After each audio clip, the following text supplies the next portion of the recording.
নিজৰ ভাগ্য নিজেই গঢ়ক। জীৱনত সফল হ'বলৈ হ'লে আটাইতকৈ প্ৰয়োজনীয় বস্তু দুটাই হ'ল ধৈৰ্য আৰু নিৰন্তৰ প্ৰচেষ্টা। আৰম্ভণি কৰক। বহু সময়ত আমি কেৱল চিন্তা কৰিয়েই সময় কটাওঁ।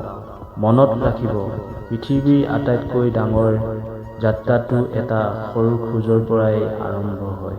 আপুনি আজি ক'ত থিয় হৈ আছে সেয়া ডাঙৰ কথা নহয়, আপুনি কোন দিশলৈ খোজ দিছে সেয়াহে আচল কথা।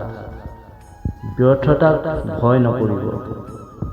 বিফলতা মানেই শেষ নহয়, বৰঞ্চ বিফলতা হ'ল নতুনকৈ আৰু অধিক বুদ্ধিমান ৰূপে কামটো আৰম্ভ কৰাৰ এক সুযোগহে। যিয়ে ভুল কৰা নাই তেওঁ আচলতে নতুন একোৱেই শিকা নাই। আকাশৰ ফালে চাওক, আমি অকলশৰীয়া নহয়, গোটেই বিশ্বব্ৰহ্মাণ্ড আমাৰ বন্ধু।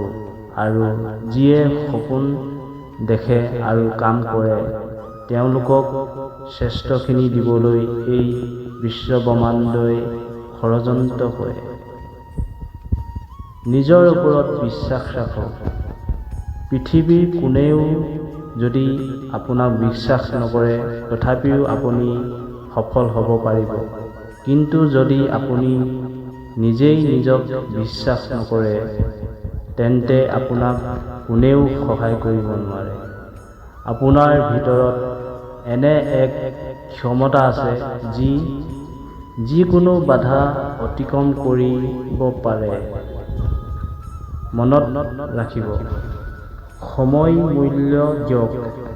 সময় এটা গ'লে দুনাই ঘূৰি নাহে। নিজক তুলনা নকৰিব।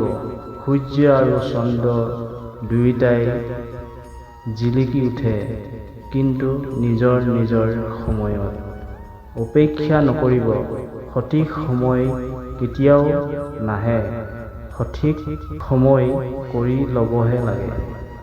শেষত আপোনালোকৰ সপোনবোৰ জীয়াই ৰাখক, কষ্ট কৰক, কাৰণ কষ্টৰ ফল সদায় মিঠা। আজিৰ পৰিশ্ৰমেই কাইলৈ আপোনাৰ পৰিচয় হ'ব। উঠি থিয় হওক আৰু নিজৰ লক্ষ্যৰ পিনে আগবাঢ়ক। ধন্যবাদ।